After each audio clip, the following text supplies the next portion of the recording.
What's up? Welcome back. I'm John Stark from MacTheMovieGuy.com, your favorite blind film critic, and I'm back. I swear. That's the name of the film. And I swear by the moon and the stars in the sun. Anyway, just subscribe. Just submit to this. This is a this is my life. Anyway, I swear, the BAFTA award-winning film, which caused absolutely no controversy whatsoever online, is now hitting American cinemas in April, courtesy of Sony Pictures Classics. The film, which won Richard Armade, Aramade, I try to his BAFTA award-winning performance for lead actor, which beat out Timothy Chalamet for Marty Supreme and Michael B. Jordan for Sinners. Um, he plays real life person John Davidson, who I'm sure absolutely no one who watches this video is familiar with at all. And it's a warm, at times heartbreaking biopic of Davidson's life as a man who has advocated on behalf of Tourette's syndrome, which he suffers from, lives with. I do remember that HBO special, like, I have Tourette's, but Tourette's doesn't have me. Like, that whole thing that was happening, that campaign.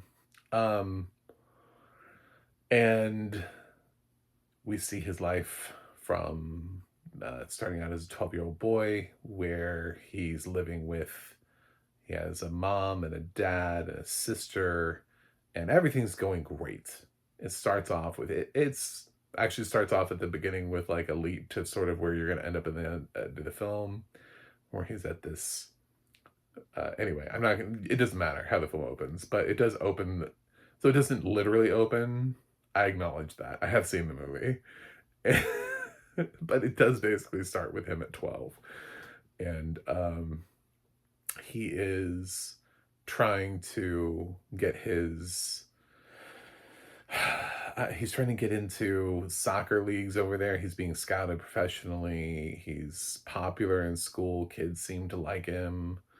And he starts to experience little tics, little movements, things that he can't control. They start manifesting physically, and he's worried about them. And then his Tourette starts, moving into more verbal tics, which can include curse words, insulting phrases, inappropriate language, all the different kind of things, which could be problematic for a 12-year-old. But he also,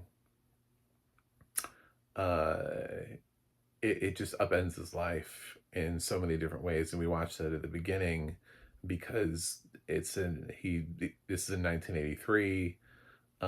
People aren't really open or aware of what Tourette's is. This is one of the things where like the internet and culture has moved things along to where people actually like know what it is and have an idea. So when somebody says that they have Tourette's, we respond better than we did in 1983. So he gets beaten at school for his outbursts. And I know, corporal punishment in schools. That's what they would call it. He gets beaten in school. Let's just be honest. No. It was never okay. And he ends up sort of frustrating his father to the point where his father just vanishes, just leaves, never to return.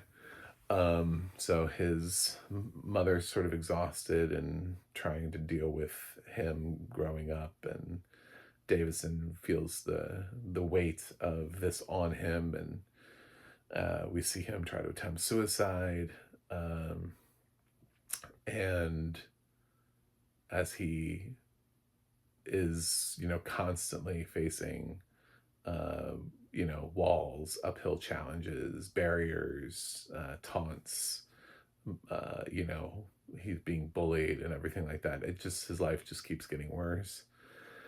But he ends up surviving and getting picked up, and his mom is a nurse and is at least somewhat understanding or aware of Tourette's and is somewhat accepting of it.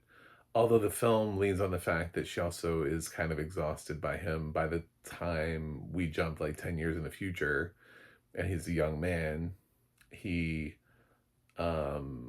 ends up meeting an old classmate who invites him over for dinner. And there he meets this kid's mom, and she was a nurse specifically in the mental health field and is more aware of Tourette's. And finally, you know, he's nervous to be there, and she tells him he doesn't have to apologize. So finally, he starts finding acceptance, and this is really where the film kind of turns, and he starts, instead of hating who he is and everything about himself, and fearing it, and being afraid to go out and be in public and all that stuff, she kind of gives him um, the kind of independence and possibilities in his life where he can actually move forward. They end up getting him a job.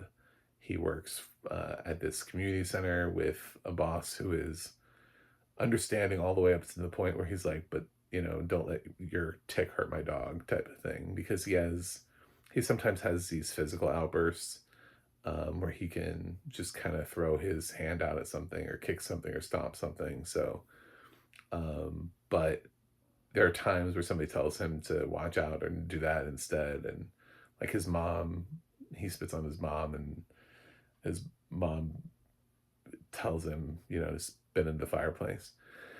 So this guy's basically like, yeah, if you hit my dog again, though, we're gonna have a problem.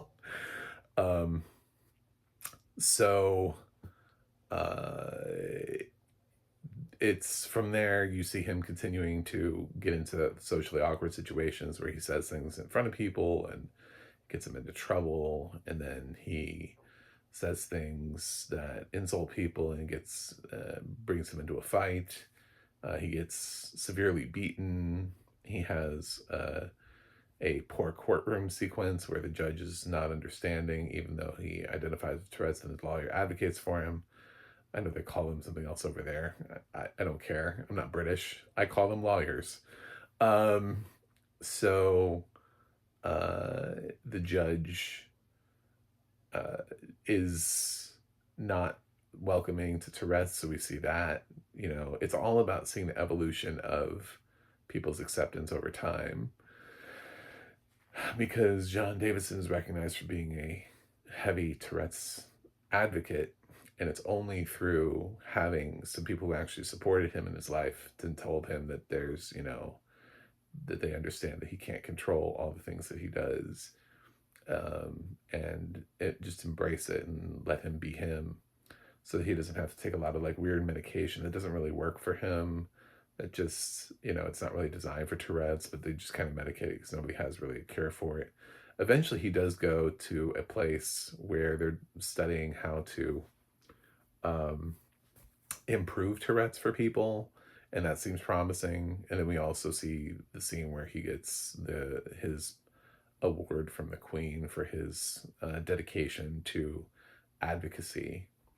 Um, of course, then we all know this film does not include the BAFTA sequence, which was deeply unfortunate and is not his responsibility or fault.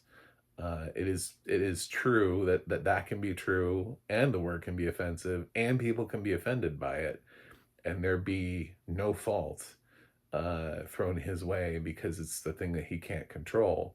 Instead, you have to wonder, why was it left in? Who left it in? Whose job was it to edit it out when other things were edited out of that broadcast? So, as he has mentioned, he was like, why was there a mic that was so close to me when they knew that I was gonna have outbursts? So, other people in that have come out and said that they were reminded multiple times throughout the broadcast, throughout the actual presentation, of being present in the room, of his condition. And it's kind of weird thinking back on that now. And it's like, the film shows him being an advocate for himself, and he ends up talking to people about his condition and what it's like and how he can control it and the kind of various things that he might do to help people have a better understanding of Tourette's and how to handle people with Tourette's. It's weird that he didn't get to do that at the BAFTAs, because I think that would have made a lot more sense for people to be able to see him on stage. I also think that for Americans who were looking to the British Academy and who are just unfamiliar with the British specific films that were nominated, it was, I feel like if people had just like made even like a passing, like, what is I Swear? What is this film that's nominated for multiple BAFTA awards? They would probably have been like, oh, I get it. Because the whole film is about education on Tourette's, which feels like we totally didn't do. I wonder how much of a push Sony Pictures Classics is going to put behind this film. The April release date doesn't necessarily give me a lot of confidence in the fact that they think that Richard can get an Oscar nomination here. Probably indicates that they think that they have a stronger contender that they want to release later in the year, or will pick up a stronger contender at Cannes or Toronto or something like that, and release it later in the year. It's interesting how many of their films were qualified last year that they've been sort of petering out in the first part of the year, like The Coral, Jodie Foster's movie Magnificent Life is currently in theaters. All those films, people don't realize, were already unless you got the for your consideration packages and you didn't know that they had done qualifying runs, all those films had Oscar qualified last year. So people who are making their 2026 lists, it's going to be a bit weird because some of those films, but I Swear, was not part of the package. So I do not believe it qualified last year. I think it is qualifying for this year, which makes a whole different conversation. This and Mr. Burton are two of the British films that I've seen that came over from the BAFTAs that I don't think, I'm pretty sure Mr. Burton also didn't qualify. And they're both excellent films. I Swear is, it's shocking. The disabled film critic likes a film about disability awareness and advocacy. I know, it's surprising. Of course I did, but I also just think it's a great movie, as do apparently every single critic that's on Rotten Tomatoes.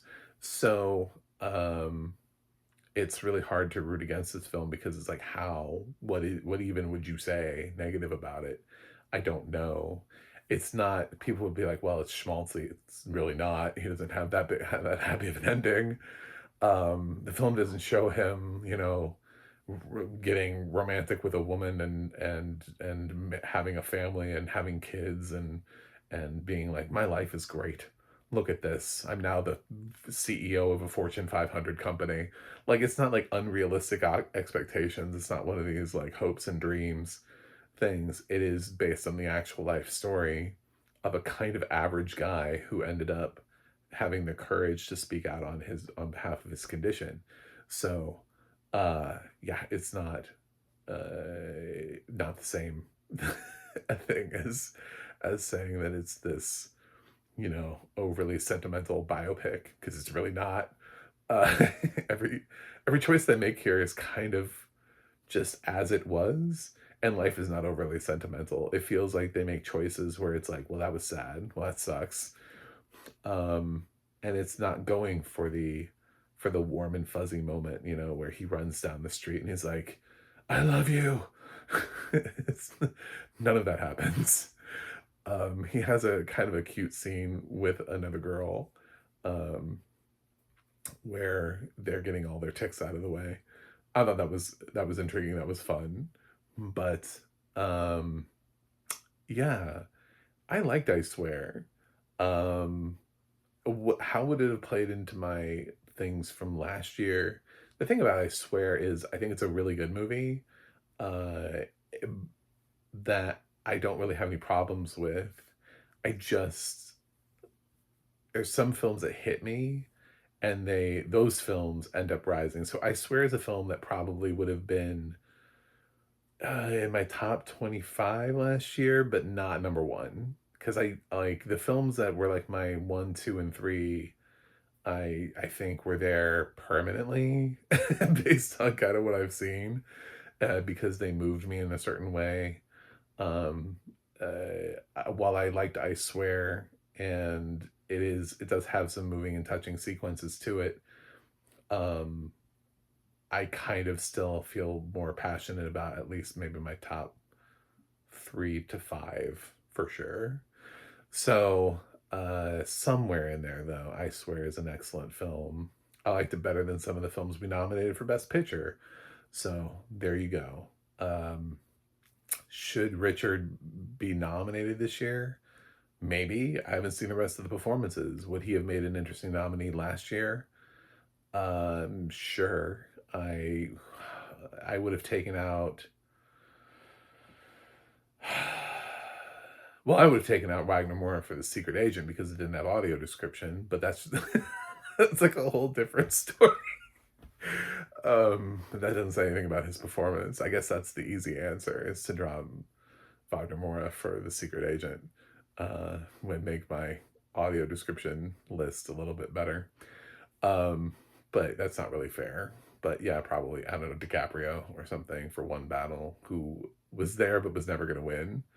So Richard would have made for would have been interesting to see I Swear in both races and see whether or not how it would have translated over here.